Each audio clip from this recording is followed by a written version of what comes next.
Ya, pemirsa PT Era Jaya Swasembada Tbk atau ERA berhasil melanjutkan tren pertumbuhan dengan meningkatnya penjualan bersih sebesar 47,6% secara tahunan. Tidak hanya itu, ERA juga berhasil mencatat peningkatan laba yang signifikan sebesar 392,4% secara tahunan.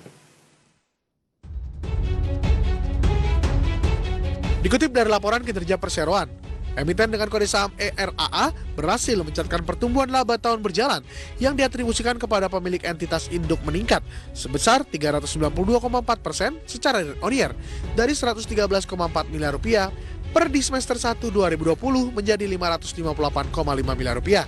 Di semester 1 2021, pertumbuhan penjualan sebesar 47,6% secara year-on-year dari 14,5 triliun rupiah di semester 1 2020 menjadi 21,4 triliun rupiah di semester 1 2021.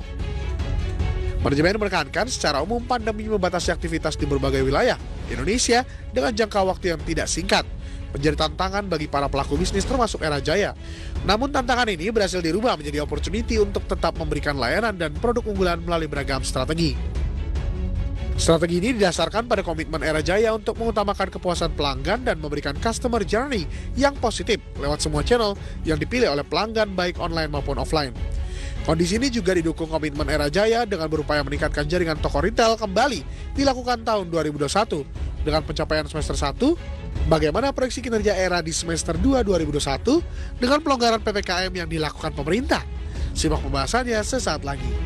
Berbagai sumber IDX Channel.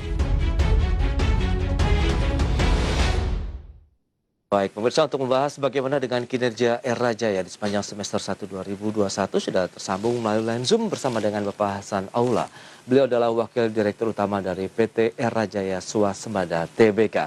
Ya, halo, selamat sore Pak Hasan. Selamat sore. Ya, terima kasih atas waktu yang sudah disempatkan. Begitu kita langsung saja membahas ini. Bagaimana dengan upaya-upaya yang sudah dilakukan Era Jaya, tadi kinerjanya sudah disampaikan, melonjak signifikan. Padahal kita tahu ini eranya pandemi ini, Pak Hasan. Apa sebenarnya yang sedang dilakukan dan bagaimana review kinerja di sepanjang semester 1 tahun ini? Ya, terima kasih. Memang dari Era Jaya kita memang sudah menyiapkan sejak tahun lalu ya, bahwa dengan situasi pandemi ini kita telah banyak melakukan inovasi dari segi channel maupun dari segi strategi yang akan kita lakukan menghadapi pandemi yang tidak pasti ini. Jadi kita juga memperkuat retail dan kita juga memperkuat kita punya O2O strategi, sehingga kita tetap melayani customer kita dengan baik. Baik, tapi kalau kita lihat dengan kondisi seperti saat ini, posisi laba juga yang mengalami lonjakan 5 kali lipat begitu Pak Hasan. Nah, lagi-lagi sebenarnya inovasi ataupun mungkin strategi apa sih sebenarnya yang diterapkan oleh perusahaan begitu? Ya, terutama pertama adalah kita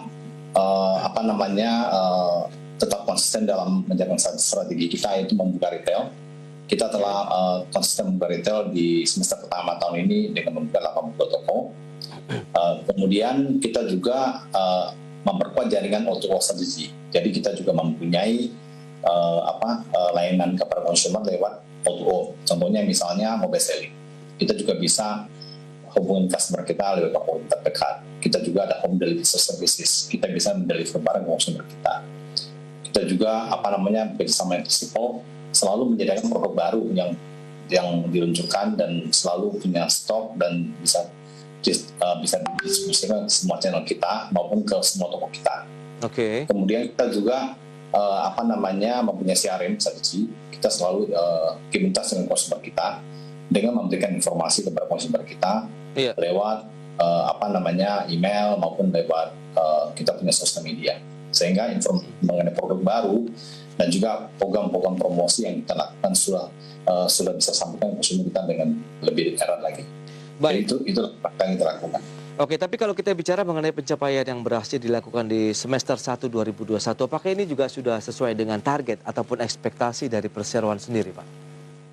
Ya, tentunya ya kita harapkan ya, Mbak, kita harapkan ini adalah merupakan effort dari semua pihak kita, dan kita tentunya senang dengan pencapaian di semester pertama tahun ini, dan tentunya kita akan tetap berbuat terbaik, karena menurut kita dengan situasi pandemi ini kan segala sesuatu penuh dengan ketidakpastian. Betul. PPKM bisa terjadi anytime, jadi kita juga melaksanakan bagaimana yang terbaik, tetap bisa membuat perusahaan kita tetap berprestasi dan tetap bisa memberikan tentunya growth yang baik kepada kita punya investor kita. Baik, bahasan coba. Ya, kita akan coba membandingkan dengan kinerja semester 1 tahun 2021 dengan tahun lalu, di mana ini masih sama-sama dalam kondisi pandemi COVID-19. Apakah ada perbedaan yang signifikan atau justru di 2021 kita sudah banyak mengambil pembelajaran dari tahun 2020 lalu ini, Pak Hasan? Ya, kalau dilihat tahun lalu memang tahun lalu second quarter itu kan sebenarnya baru mulai kena COVID ya. Kalau kita lihat memang kejadiannya kan di Maret, di minggu ketiga Maret sampai awal Mei itu kan hampir mall tutup kan tahun lalu. Dan impact kan cukup besar tahun lalu sebenarnya dari segi bisnis kita dengan situasi COVID yang kita baru alami pertama kali. Tapi kemudian dengan pembelajaran tersebut kita telah beralih inovasi-inovasi dan pengembangan bisnis yang kita bisa tetap adapt dan agile dengan situasi yang terjadi sekarang ini.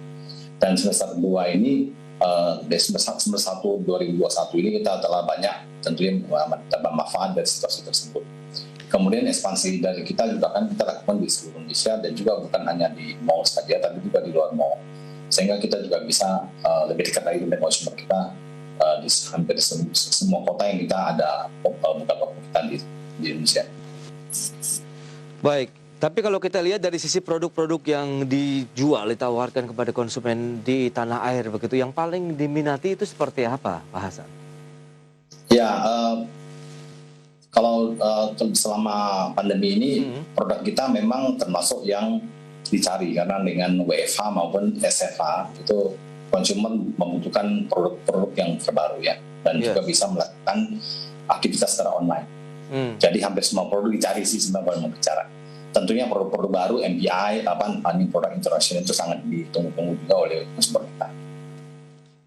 Baik, tapi memang lebih banyak diuntungkan dengan justru adanya pandemi begitu ya untuk produk-produk yang dijual kepada konsumen di tanah air begitu, Pak Hasan? Ya, bukan diuntungkan oleh pandemi, tapi memang tren dari behaviornya berubah kan. Dengan pandemi ini orang lebih banyak melakukan kegiatan online, sekolah juga, sehingga membutuhkan produk ya. Tentunya itu memberikan kesempatan kepada kita. Oke, bicara mengenai online sendiri, kita tahu kan banyak sekarang penjualan-penjualan ditawarkan secara online begitu. Bagaimana posisinya saat ini? Penjualan online cukup meningkat ya, tapi tentunya dari segi total bisnis tetap offline yang masih mayoritas. Karena memang pada prinsipnya konsumer kita lebih suka datang ke toko sebenarnya untuk bisa melihat, mencoba produk, bertanya kepada kita punya sales staff mengenai apa saja produk-produk yang mereka mau cari. Kemudian juga bisa melihat live demo kan, user experience juga bisa didapatkan kalau dia jalan ke toko.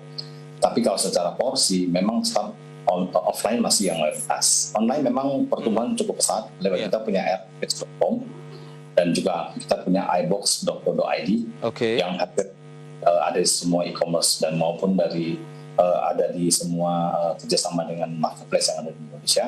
Tapi total bisnisnya masih banyak offline. Masih banyak yang offline? Yes.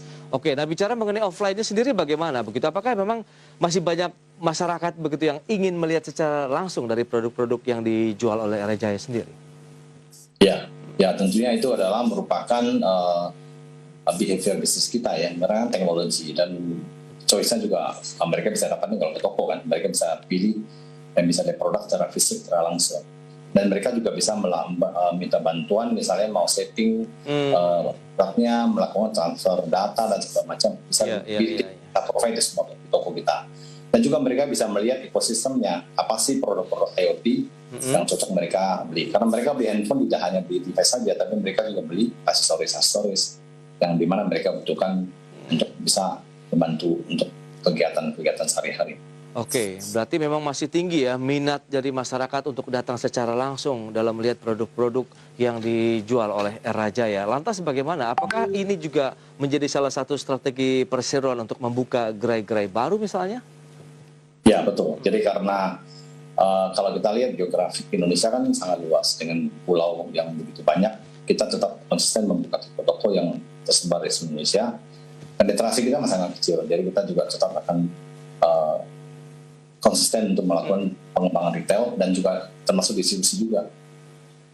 Oke, kalau bicara mengenai jumlah toko retail begitu yang dimiliki Era Jaya, saat ini jumlahnya sudah seberapa banyak nih Pak? Sampai semester pertama 2021 kita sudah punya 1.067 toko. Jadi kita konsisten akan terus buka retail ya dengan berbagai format, kerjasama dengan Tris juga, maupun kita punya on retail Erafon. Ya. Kita punya on retail juga Urban Republic ya.